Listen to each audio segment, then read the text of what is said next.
በግዳጅ ወደ ውትድርና አልሄድም ባለው ወጣት ላይ በደረሰው ነገር ሁላችንም አዝነናል። አንድ ቪዲዮ ተመልክቻለሁ። በእውነት ያሳዝናል። ትልቅ ጥንቃቄ እንዲደረግም መልእክት የተላለፈ ይገኛል። በሀገሩ ሰርቶ ካልበላ በሰላም ወጥቶ ካልገባ የት አባቱ ሂዶ ሰርቶ ይብላ? እኛ ሀገራችንን ለመጠበቅ አቅም አነሰናል። አባታችን በዚህ ጉዳይ ላይ ያስተላለፉት መልእክትም መነጋገሪያ ሆኗል። ሌላ ቢጠፋ ዜጋ መንገድ ያጣል እንዴ? በገዛ ሀገሩ መሪዎችም ስሙ ክፉ አይደለ ይሄ።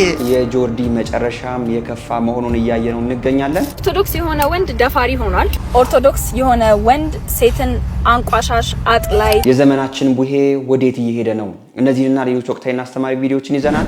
ሰላም እንደምናላችሁ ውድ ኦርቶዶክሳውያን ኢትዮጵያና ኤርትራውያን ሁላችሁም እንዳላችሁበት የሰዓት አቆጣጠር እንደምናላችሁ። ስለ ሁሉም ነገር እግዚአብሔር ይመስገን ልንል ይገባል። ዛሬም በወቅታዊና በአስተማሪ ቪዲዮዎች መጥተናል። ይህንን ቪዲዮ ላይክ አድርጋችሁ ለምትጀምሩት እጅግ በጣም እናመሰግናለን። ዛሬም ይህ ቪዲዮ 5000 ላይክ እንዲገባ በደንብ ላይክ አድርጉት። ባለፈው ቪዲዮአችን ላይ የሚያሸልም ኮሜንት ነበረን። አብዛኛዎቻችሁ ኮሜንት አድርጋችኋል። ግን እጣ የወጣለት አካውንት ይህ ነው። ባለዚህ አካውንት የ500 ብር ካርድ ተሸላሚ ነህ። ታች በምትመለከተው የቴሌግራም እና የቲክቶክ አካውንቶቻችን ኮንታክት በማድረግ ሽልማትን መውሰድ ትችላለህ። ዛሬ የሚያሸልመው ኮሜንትም እግዚአብሔር ለሀገራችን ሰላም ያምጣ የሚለው ይሆናል። ሁላችሁም ኮሜንት አድርጉ። ቪዲዮአችንን በዚህ እንጀምረው።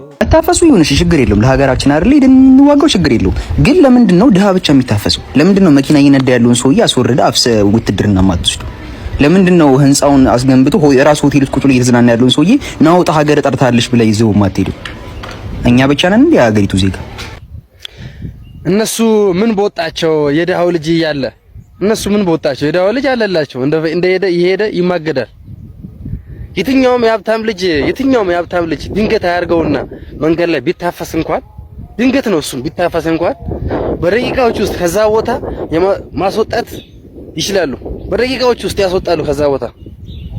የትኛውም ሀብታም የትኛውም ባለስልጣን ምንም ያህል ሀገር ወዳድ ቢሆን ምንም ያህል ሀገሩን ቢወዳት የራሱን ልጅ አሳልፎ ወደ ውትድርና ሂድ ለሀገር ታገል ብሎ አይሰጥም።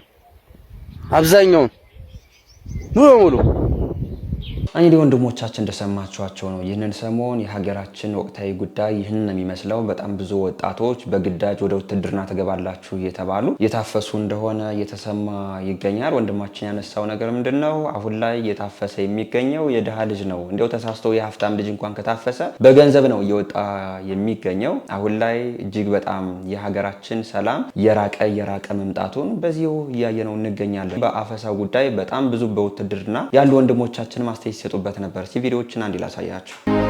በያላችሁበት ሰላም ይብዛላችሁ። እንዴት ናችሁ?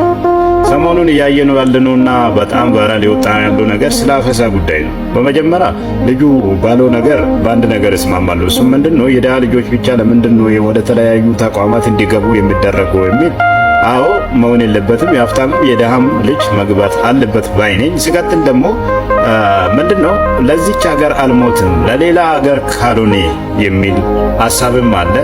በእነሱ ደግሞ በጣም እያዘንኩ ለምን ኢትዮጵያ ያላት ተስፋ የሀገሯን ወጣት ነው እንጂ የሌላ ሀገር ዜጋ አይደለም። አንተ ሀገርን የማትጠብቅ ከሆነ አንተ የኢትዮጵያ ተወላጅ የኢትዮጵያ ወጣት ሆነ ለሀገር የማትቆረቆር ለሀገር የማትቆም ሀገርን የማትመራ ከሆንክ የሌላ ሀገር ዜጋ መጥቶ ይምራ፣ የሌላ ሀገር ዜጋ መጥቶ ይጠብቅ፣ የሌላ ሀገር መጥቶ እንደፈለገ ያርግ። አንተ እኮ ራስን ለመጠበቅ ራሱ መሰልጠን አለብህ። በቃ ራስን ለመጠበቅ ራስን ከማንኛውም ነገር ለመከላከል ብቻ ራሱ አንተ ብቁ መሆን አለብህ። ስለዚህ ለሌላ ሀገር ከሆነ እንጂ ለዚች ሀገርማ አልቆም አልሞትም የምትሉ ሰዎች በጣም ነው የምታሳዝኑ። ተሳፍራላችሁ።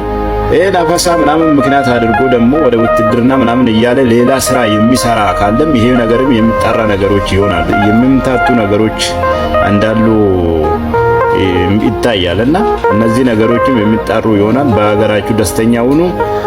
በሰላም ወደኛ የምትመጡ በሰላም ወደኛ ነው፣ እኛም በደስታ እንቀበላችኋለን። አገራችሁን ትጠብቃላችሁ፣ ከኛ ትረከባላችሁ ነው የምላችሁ። እንግዲህ ይህን ወንድማችን እንደሰማችሁት ነው። የኢትዮጵያ መከላከያ ሰራዊት አባል ነው።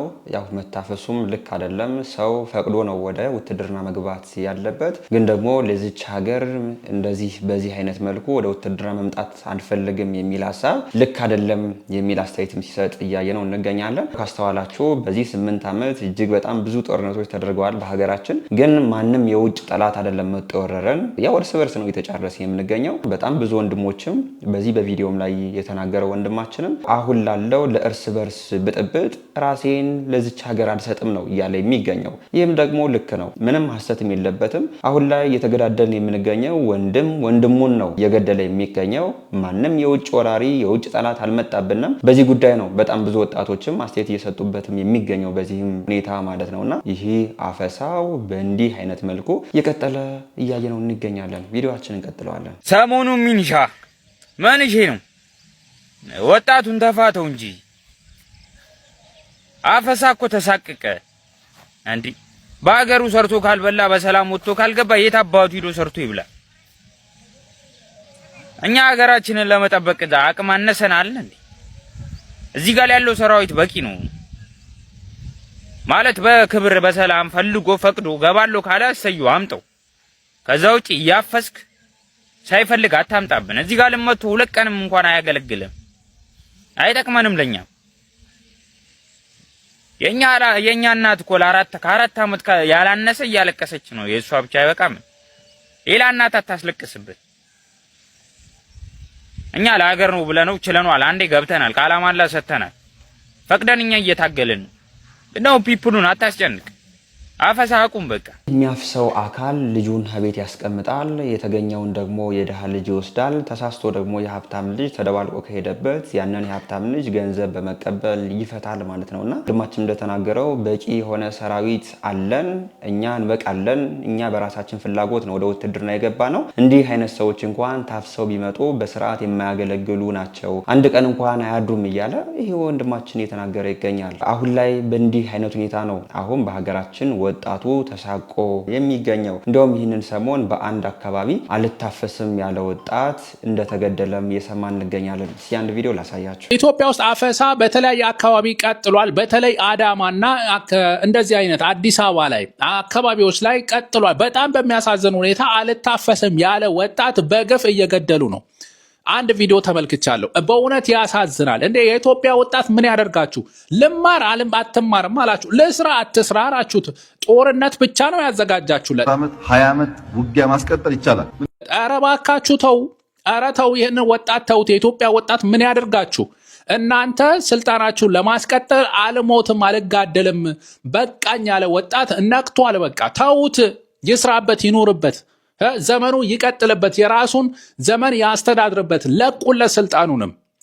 አሳፋሪዎች አልታፈስም በግዳጅ ወደ ውትድርና አልሄድም ያለው ሰው እንደተገደለ ያያችሁ ትገኛላችሁ። በጣም በጣም በጣም ያሳዝናል። አሁን ላይ ወጣቱ ስራ ማጣቱ ችግር የለውም፣ በቃ ተምሮ መቀመጡም ችግር የለውም፣ እግዚአብሔር ሰላም እስከሚያመጣ ድረስ እንጠብቃለን ብሎ ቤቱ ቁጭ ያለው ወጣት እንኳን ግዴታ ወደ ውትድርና ግዴታ ወደ ጦርነት ትገባለ እየተባለ ይታፈሳል። አልታፈስም አልሄድም ያለው ሰው ደግሞ በእንዲህ አይነት መልኩ እየተገደለ ይገኛል ማለት ነው። አሁን ላይ በግዴታ እየታፈሱ የሚገኘው የድሃ ልጅና የአብነት ትምህርት ቤትን ለመማር ከገጠር ወደ ከተማ የገቡ ወንድሞቻችን ናቸው ማለት ነው። ያሳዝናል። እንቀጥላለን ቪዲዮአችንን እና በወጣቱ ዘንድም እንደዚሁ የተወሩ ከሚገኙ ወሬዎች መካከል አንደኛው የግዳጅ አፈሳ ነው። ከምሽቱ 12 ሰዓት በኋላ በተለያዩ የመንግስት መኪኖችና የመንግስት የታጣቂ ኃይሎች እነዚህ ወጣቶች እየሰበሰቡ እየወሰዱ ወደማይታወቅ ቦታ እየተወሰዱ እንደሆነ የተለያዩ ወጣቶችና የተለያዩ ሰዎች እያወሩ ሰምተናል። እነዚህ አፈሳዎች ከተበራከቱበትና ከተጀመሩ ጀምሮ በጣም ቆይተዋል። ወር ደግሞ በረጅም ጊዜ ያክል አፈሳዎች ሲካሄዱበት ከነበሩት ከተማዎች መካከል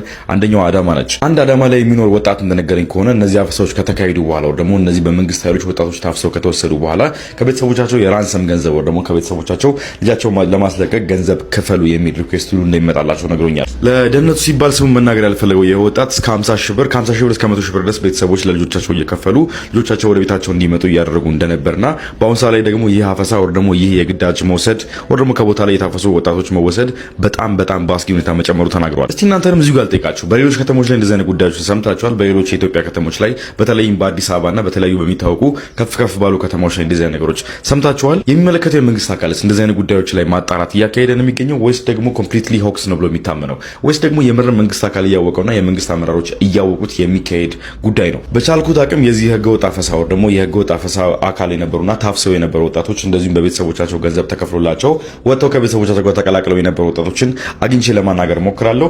የነሱም ቴስቲሞኒ ለመናገር ሞክራለሁ። እናንተ የምታውቁት ነገር ካለ ስለዚህ ጉዳይ ላይ የመታፈሱ ጉዳይ ላይ ከነበራችሁበት አምልጣችሁ ከሆነ ታፍሳችሁ ከወጣችሁ ወይስ ደግሞ የምርም ስለዚህ ጉዳይ የምታውቁት ነገር ካለ 30 ሺህ 40 ሺህ ብር የከፈሉ ልጆች ይለቀቃሉ። ብር የሌላቸው ሰዎች ደግሞ ግዴታ ወደዚህ ወደ ውትድርናው እንደሚሄዱ ነው እየነገረን የሚገኘው። ይህ አፈሳ በመላው ኢትዮጵያ ነው የሚገኘው። በአማራ ክልልም በሉት ከ3 ሳምንት በፊትም በትግራይ በጣም ብዙ ወጣቶች እንግዲህ ህወሓት ሲያብስ እንደነበር ግዴታ ወደ ውትድርና ትገባላችሁ እያለ በባስ ጭኖ ሲወስዳቸውም አይተናል።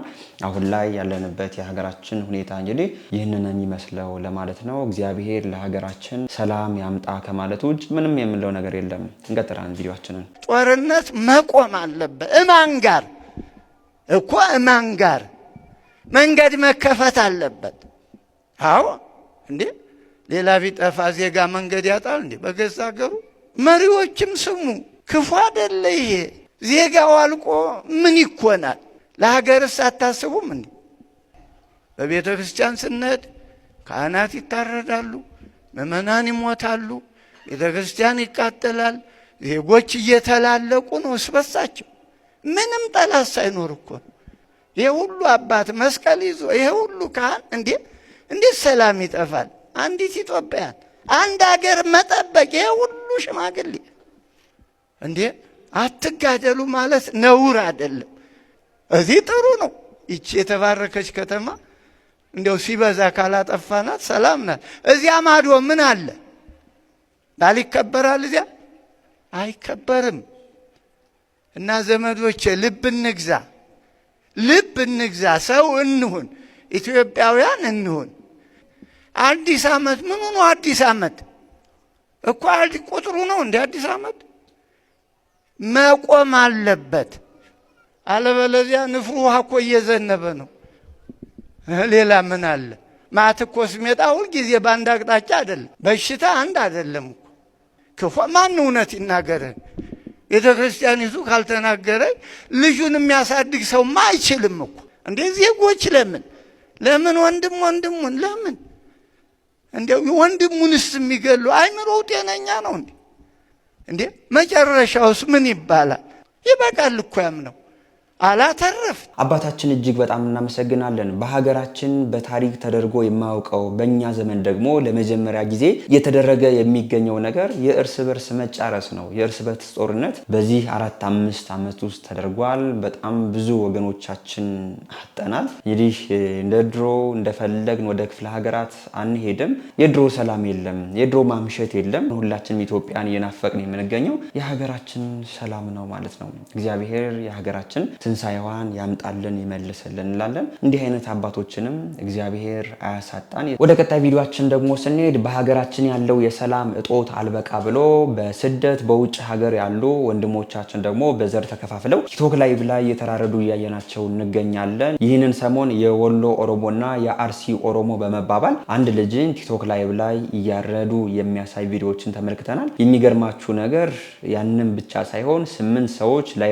ቁጭ ብለው አዙረህ ረደው፣ አይ ያልታረደህ እኮ እምቢ ያለ ቆዳው ወፍራም ስለሆነ ነው አይዞህ እያሉ አራጁን እያበረታቱ ነው ሲያሳርዱት የነበረውና የት ዘመን ላይ እንደደረስ ወንድም ወንድሙን በእንዲህ አይነት ሁኔታ ለማረድ ለመገዳደል ምን አይነት እንጃ ብቻ ምን ብዬ እንደምገልጸው አላቅም። ብቻ በጣም የሚያሳዝን ነገር ነው። ሰው በሀገሩ በእንዲህ አይነት መልኩ ይጫረሳል። እንደው ደግሞ ኑሮን ለማሻሻል የወጡ ወንድሞቻችን ደግሞ በእንዲህ አይነት ሁኔታ ደግሞ እየተራረዱ እየተጫረሱ እያየናቸው እንገኛለንና በዚህ ጉዳይ ምን ማለት እንዳለብኝ አላቅም። ግን አራጁ እንዲህ ብሎ ሲናገር ነበር። ቪዲዮውን እስኪ አንዴ ላሳያችሁ። ችሎታ አለን እኛ ሰው መግደል ችሎታ አለን። ሰው ጦርነት ምትወብን እኛ በ2 ደቂቃ ነው ሰው የምናርደው። በ2 ደቂቃ ፍራቻ እንደሌለን ታውቃላችሁ። ትፈራላችሁ። እኛ እንደ ሌላ ሰው አይደለም። ጀብ አናውቅም። ጀርጀሪ ሱታ ጀደ በክተ ኦሮሞ ነው ጋመማ ቦታ ከያዝን እኛ አንድ ሰው መፍታት አይችልም። አብረን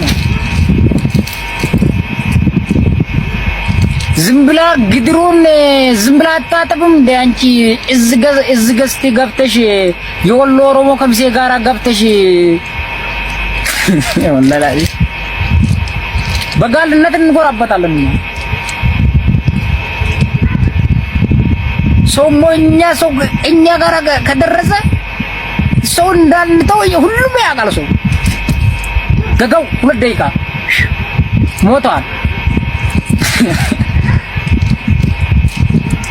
እባካችሁ ለእናቴ አንድ ነኝ አትረዱኝ እያለ ሲጮህ የነበረውን ወንድማችን ያረደው ይህ ነው። አንድ ሰው ለመግደል 2 ደቂቃ ነው የሚፈጅብኝ፣ እንደማንም ደብድበን አይደለም እንሰደው እናርዳለን እያለ ነው እየተናገረ የሚገኘው። እጅግ በጣም ጨካኞች፣ እጅግ በጣም አረመኔዎች፣ በሀገራችን ያለው የሰላም እጦት አልበቃ ብሎ ሰላም ናፍቋቸው የቤተሰባቸውን ሕይወት ደግሞ ለማሻሻል የሚሄዱ ወንድሞቻችንን በእንዲህ አይነት አረመኔ በሆኑ ሰዎች እንግዲህ እየታረዱ እየተጨረሱ ይገኛሉ። በጣም ያሳዝናል። እንቀጥላለን ቪዲዮአችንን። ስንት በረሃ ቆራርጠው ከአሳ አራት ተርፈው ከደላላና ከተለያዩ መከራዎች ተሻግረው በደረሱባት ሀገር የሚያጣላ የጋራ ጥቅም በሌለበት ነገር ላይቭ ቲክቶክ ላይ ላይቭ የሀገርህ ልጅ አርሲ ወሎ በመባባል በገጀራ ትቀለዋለህ። ምን ደረጃ ላይ ነው የደረስነው? ግን ምን እየሆን ነው? ራስህም እኮ ገና ፍቃድ አላገኘም። ሳውዲ አረቢያ ገና አንቃ ትገላለች። ለማን ብለህ ነው? ይቅር የሀገር ልጅ እንዴት ሰው ላይ ገጀራ ለማንሳት ይህን ያህል ጭካኔ ይኖረናል? እዴ ገና እኮ እናንተም እኮ ገና ከፍየል ጠባቂነት አልወጣችሁም። ገና ደግሞ ሰው ሀገር ላይ መሆኑ ነው እንትን የሚለው ምንም ርህራሄ የሌላት በአልኮል መጠጥ እጽ ዝውውር በጫት ምንም ርህራሄ የሌላት ከዚህ በፊት 27 ኢትዮጵያውያንን አንቃ የገደለች ሀገር ላይ ገና አንተንም ታንቃለች እኮ። በዚህ ደረጃ ልንጨካከን የቻልንበት ሁኔታ አልገባኝም። ሀገራችን ላይ መስራት ያልቻልንም በተለያዩ ምክንያቶች ብለን ተሰደድን። ከተሰደድን በኋላ ደግሞ መጨረሻችን ምን ይሁን ግን? እውነት ነው እንግዲህ የሁላችንም ኢትዮጵያ ናፍቆት ነው። መጨረሻችን ምን ይሆናል? ያለንበት ሁኔታ በሀገርም በስደትም እያለን እንደዚሁ ነው እየተጫረስን የምንገኘውና እግዚአብሔር መጨረሻችን አሁንም ቢሆን ያምጣልን ያሳምርልን እንላለን። እዚሁ ጋር ተያይዞ እንግዲህ ይህንን ወንድማችን ያረደው ሰው የሳውዲ አረቢያ ፖሊስ በቁጥጥር ስር እንደዋለው እየሰማን እንገኛለን። ይህ እጅግ በጣም ሊመሰገን ሊደነቅም የሚገባ ጉዳይ ነው። ቪዲዮ አንዴ እስኪ ላሳያችሁ። አራጁ ይኸውና አራጁ ማለት ነው ተይዟል፣ በቁጥጥር ስር አውሎታል። የኢትዮጵያ ልጆች ከልብ ነው የምናመሰግነው። ተገቢ ቅጣት እሱም እዛ ይገደል ይታረድ። እሱም ላይ ብለቁጭ ብሎ ምን ይላል?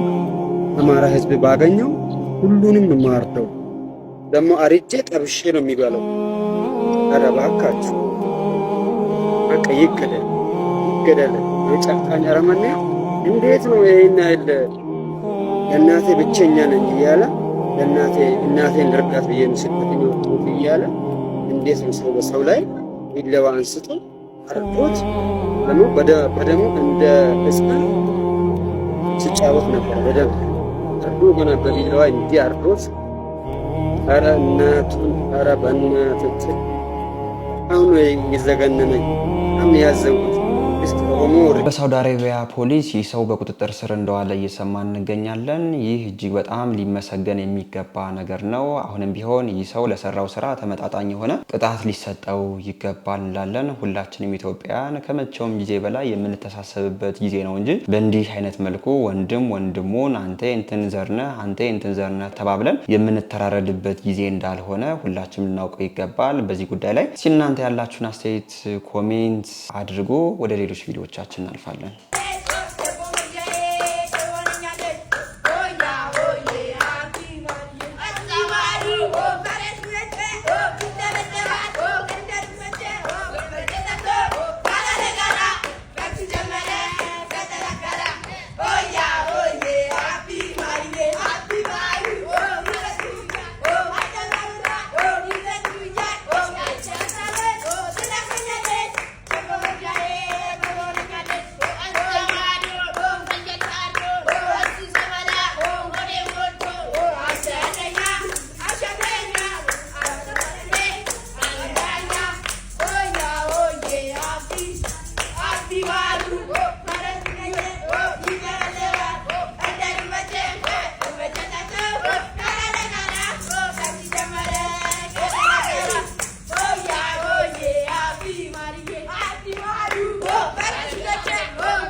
እነዚህ ህፃናት እንግዲህ ምን እንደሚባሉ አላቅም።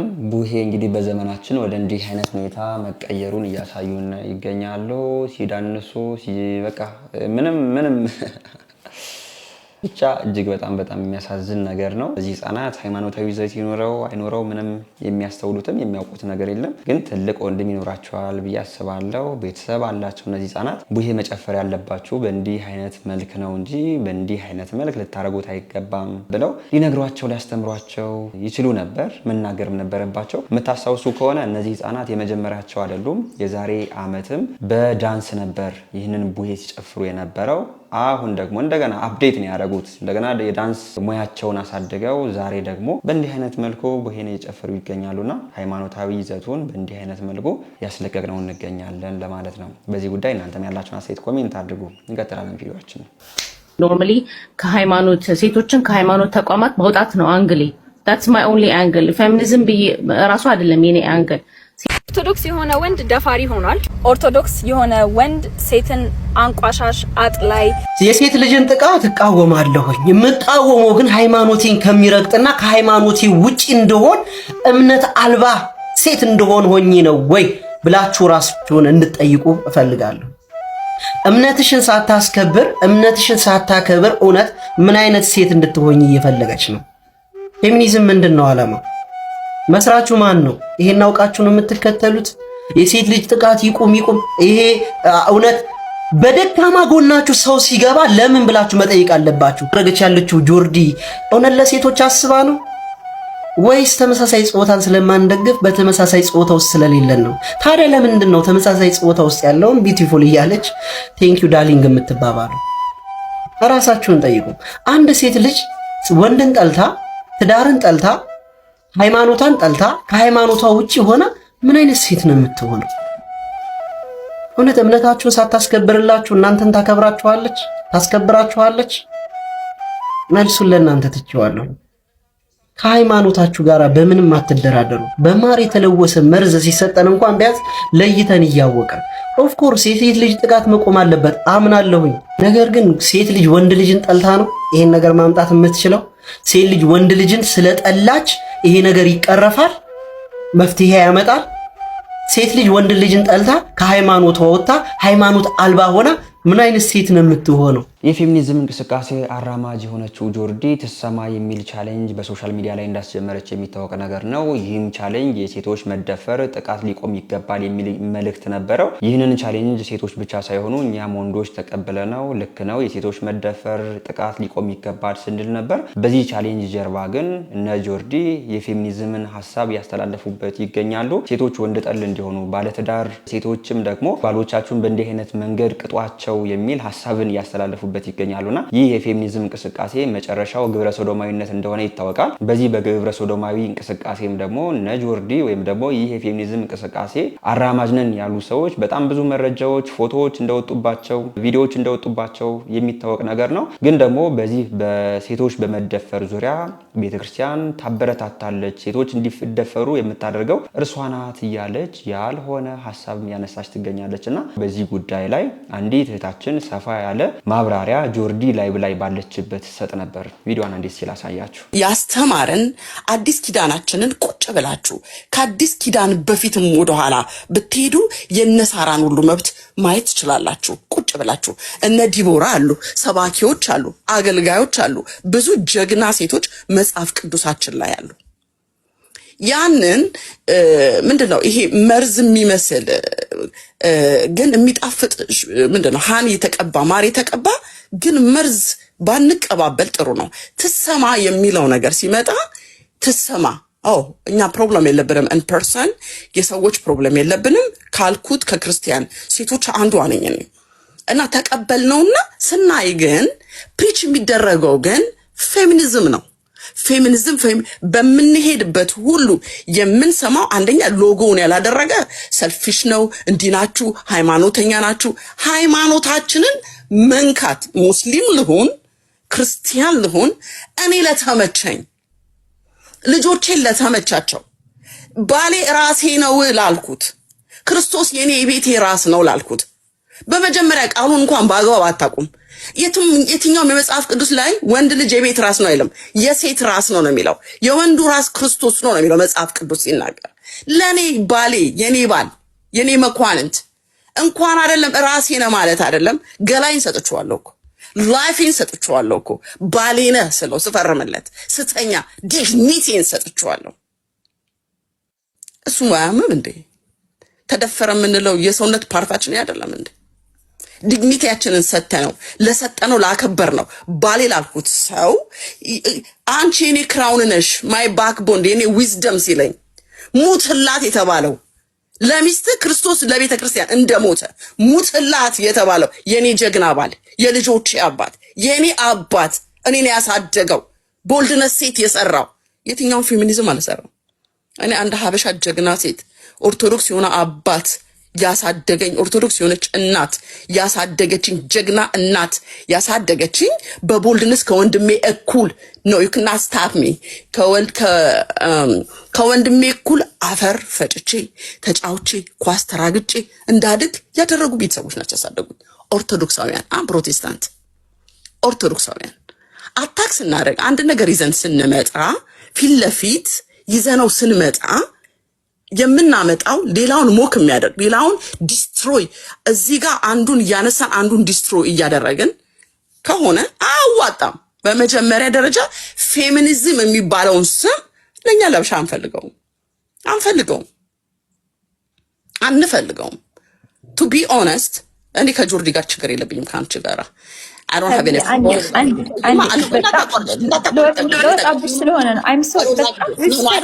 respect me as I respect you. አንድ ምለው ነገር ምንድነው? እኔ ፒቲሽኑን ፈርሜ ነበር። ፒቲሽኔን ማንሳት እንዴት እንደሆነ ባላቅም ላይ ፖስት ያደረኩትን ግን አንስቼዋለሁ። because ፕሪች የሚደረገው ተሰማ የሚለው ፊት ለፊት መጥቶ ጠቅላላ በየሚዲያው በገባንበት ሁሉ ፕሪች የሚደረገው ሃይማኖት ጠል ሴትን ከሃይማኖት እናስወጣለን፣ እናባረራቸዋለን፣ እንደዚህ ይደረጋሉ፣ ሴት ትጨቆናለች። እንዴ የተመቸን ሃይማኖታችን ነው። ስነ ስርዓት ግብረ ገብነት ያስተማረን ሃይማኖታችን ነው። ሴትነት አለባበሴን ያሳመረኝ በየትኛውም ዓለም ዙሪያ ብዞር ብሄድ ሃይማኖቴ ስርዓት አስይዞኛል፣ ያስከብረኛል፣ ወንበር ያስብልኛል። ሌላው ከዩሮፕ ተመዞ የመጣው ፌሚኒዝም ዛሬ ሴቷ ውሻ የማግባት ሁሉ መብት አላት። እስከዛ ድረስ መሄድ ይችላል። ካላነበብሽ አንበቢ የኔ ቆንጆ አንበቢ እና ይጎትታል። no stop it no you cannot give me time አንድ ሰዓት ነው የተባለው። no አንድ ሰዓት ነው ያወራሽው። አንድ ሰዓት ጠብቄሻለሁ። አንድ ሰዓት ጠብቄ ባይ የኔ ቆንጆ ታችሁ ነሽ። አዳምጪ እታች ላንቺ አይደለም ማውራው never don't cut me ሞረት ትችያለሽ። እና ሴት ልጅ የተሰራችው እኛ አይደለንም ሴት ለወንድ ገዳያለው እኛ አይደለንም። ኦፖዘሮቻችን ናቸው። እሱም ብቻ ላስተካክልሽ ብዬ ነው። እሱ ፔጅ ላይ ትሰሪያለሽ። ፔጅሽ ላይ ነው ቆንጆ። ጆርዲ እንግዲህ በእንዲህ አይነት መልኩ የውይይቱን ላይቭ አቋርጣ ወጣለች። እነ ጆርዲ አሁንም ቢሆን እያደረጉት ያለው ነገር ይህ የፌሚኒዝም እንቅስቃሴ መጨረሻው ግብረ ሰዶማዊነት ነው። ይህ በ4 ነጥብ የሚዘጋም ጉዳይ ነው። በጣም እህታችንም በቤተክርስቲያናችን ሴቶች በምን አይነት መልኩ ተከብረው እንደሚኖሩ ደስ የሚል ማብራሪያ ሰጣናለች። እህታችን እጅግ በጣም እናመሰግናለን። ይህን ሰሞን ግን የፌሚኒዝም እንቅስቃሴ ትሰማ በሚል ቻሌንጅ ጀርባ እነ ጆርዲ ያራመዱት መሆኑን ግን እያያችሁ ትገኛላችሁ። በዚህ ጉዳይ ላይ እስኪ እናንተም ያላችሁን አስተያየት ኮሜንት አድርጉ። እንቀጥላለን ቪዲዮአችንን። ኢየሱስ ጌታ ነው የሚለው ጥቅስ ከየት እንደመጣ ታውቃላችሁ? ሐዋርያት ወንጌልን በሚሰብኩበት ክርስትና አዲስ በነበረበት በዚያ ዘመን ንጉሱን ቄሳርን ጣዖት አድርገው አምላክ አድርገው የሚያመልኩ እነዛ ሰዎች ክርስቲያኖችን እየሰበሰቡ ቄሳር ጌታ ነው በል አለበለዚያ እንገላለን ይላሉ። ልክ ዛሬ እንደሚባሉ ማለት እንትን በል እንገላለን እንደምንባሉ ማለት ነው። ዛሬ ቄሳር ጌታ ነው በል ሲባሉ አይ ቄሳርማ ጌታ አይደለም፣ ጌታማ ማን ነው? ኢየሱስ ነው። ኢየሱስ ጌታ ነው ይላሉ። አትፍሩ፣ ይሄንን ቃል ለመናገር የኛ ነው፣ የሌላ ማንንም አይደለም። እንቁራሪቶች በጣም ስለጮሁ ሐይቁ እነሱ ይመስላችኋል ሲባል ሰምታችሁ ታውቃላችሁ? አሳ ሻርክ ማን ያለበት ሐይቅ ብዙ ስለተነገረ አይደለም፣ በተረዳ ነው። መንፈስ ቅዱስ ካላበረታ እንደ ቅዱስ ጴጥሮስ እየወደድከው ትከዳዋለህ። መንፈስ ቅዱስ ሲያስችል ነው በሰይፍ ፊት በሞት ፊት ቆመ ኢየሱስ ጌታ ነው ለመመስከር የምችል። ሐሳቤ ግልጽ ነው አይደል? በልብ ያመንከውን እውነት በአፍ ለመመስከር ጸጋ መንፈስ ቅዱስ ያስፈልጋል። ወንድማችን እናመሰግናለን። ቃለ ሕይወት ያሰማልን። ቪዲዮአችን እንቀጥላለን። መጽሐፍ ስታነቡ እንቅልፋችሁ ውስጥ የሚመጣ ተዋታውጣው በቃ አይመጣባችሁ። በጣም ግሩም ነው እና እኔም ቢሆን እንደዚያው መቼስ ሁላችሁም እንደዚያው አብረን አይዟችሁ። ኢትዮጵያዊ ብዙ ጊዜ ብቻውን ሲከስር ነው የሚነደው እንጂ አብሮ ከከሰረ ችግር የለም። እና አሁን እንቅልፋችሁ ይመጣል አይደል? በጣም ግሩም። ልብ ወለድ ስታነቡ ግን አይመጣም። ይመጣል? አይመጣም። ስብከትና ፊልም እኩል ትጨርሳላችሁ? አቤት አንጨርስም። አንድ ስብከት አሁን የኔ ስብከቶች አሁን ረጃጅሞች ናቸው። ሌላም ረጃጅም የሚያስተምሩ መምህራን እርግጠኛ ነኝ በሳምንት ምናምኑ ካለቁ ተቋረጡ ምናምን ህዝቡ እንደው ከሰማቸው። ፊልም ግን ቀጥ ብሎ ሰው ሊጨርሰው ይችላል። ለምን? ጥያቄው የፍቅር ማነስ ነው። እስኪ ንገሪ፣ የምን ማነስ ነው? የፍቅር ማነስ። ሰው ለሚወደው ነገር ምን አለው? ጉልበት አለው። አንድ ጊዜ በሉ እስኪ ሁላችሁ፣ ሰው ለሚወደው ነገር ምን አለው? ጉልበት አለው። ስለዚህ ራሳችሁን ገምግሙ። ምንድነው ያነሰኝ ብላችሁ ስትገመግሙ ፍቅር ነው ያነሰኝ ለካ። ስለዚህ እንድንወደው ሁልጊዜ አብረን መሆን አለብን። መጽሐፍ ቅዱስ ስታነቡ እንቅልፋችሁ የሚመጣ ከሆነ ምንድነው የጎደለን? የቃሉ ፍቅር ጎሎናል ማለት ነው። የቃሉ ፍቅር ነው የጎደለን ማለት ነው። ወሬዎቹ እንቅልፋችን መጥቶ እንተኛ። ብዙ ጊዜ በጣም የሚገርመኝ ሰው ሐሜት ሲደልቅ የቆይና ቁም ነገር ሲጀመር በሉ ስራ አለብን ብሎ ጉዞውን ይጀምራል። ለቃለ እግዚአብሔር ፍቅር አንድ ሰው ልንገራችሁ፣ አንድ ጥያቄ ልጠይቃችሁ። ሁልጊዜ ምግብ የሚበላ ሰው ምግብ አታሽቱኝ ካለ ምን እየሆነ ነው? አመመው ማለት ነው። አሞት የሰነበተው ሰውዬ ደግሞ ምግብ ሊርበው ከጀመረ ምን ማለት ነው? ተሻለው ማለት ነው። ስለዚህ የእግዚአብሔር ቃል አልርበን ካለ ምን ሆኖናል ማለት ነው? አሞናል ማለት ነው። ስለዚህ መታከም ያለብን ራሱ በዚያው በቃል እግዚአብሔር ነው። ለሁሉም በሽታዎች የምናዘው ያለን አንድ መድኃኒት ነው፣ እሱም የክርስቶስ ቃል ነው ይላል ቅዱስ ዮሐንስ አፈወርቅ። ለሁሉም ህመም የምናዘው አንድ መድኃኒት ነው ያለን፣ ያም የክርስቶስ ቃል ነው። እንደ ሐኪሞች ለራስ ምታት ሌላ፣ ለሆድ ቁርጠት ሌላ፣ ለጨጓራ ለኩላሊት ሌላ አንልም። እኛ አንድ መድኃኒት ነው የምናዘው፣ ያም መድኃኒት የእግዚአብሔር ቃል ነው። የእግዚአብሔርን ቃል ሁልጊዜ መስማት አለብን። መምህራችን ቃለ ሕይወት ያሰማልን። እግዚአብሔር ለሁላችንም ልቦናን ያድለን። የዛሬ ቪዲዮቻችን እነዚህን ይመስሉ ነበር። ወቅታዊና አስተማሪ እንደነበሩ አልጠራጠርም። በንግግር ያጠፋሁት ነገር ካለ ግን ኮሜንት አድርጉ። ሁሌም ቢሆን ለማስተካከል ዝግጁ ነኝ። በዚህ ወቅታዊና አስተማሪ ቻናልም ድርጅቶቻችሁን ማስተዋወቅ የምትፈልጉ ሰዎች ታች በምትመለከቱ ስልክ ቁጥር ኮንታክት ልታደርጉን ትችላላችሁ። ይህንን ሰሞን ቪዲዮአችን በደንብ ወደ እናንተ የደረሰ አይደለም። ለዚህ መፍትሄው በደንብ ላይክ አድርጉት፣ ለወዳጅ ዘመዶቻችሁም ሸር አድርጉት። ቻናላችንም አዲስ ሆናችሁ ሰዎች እኔ ተመስገን ነኝ። ቻናሉን ሰብስክራይብ በማድረግ ቤተሰብ ሁኑ። በሌሎች ወቅታዊና አስተማሪ ቪዲዮዎች እስከምንገናኝ እኔንም እናንተንም ቸር ያቆየን። አቷል ጎሎበታል ብልህ ሳትንቀኝ ለዚህ ያደረስከ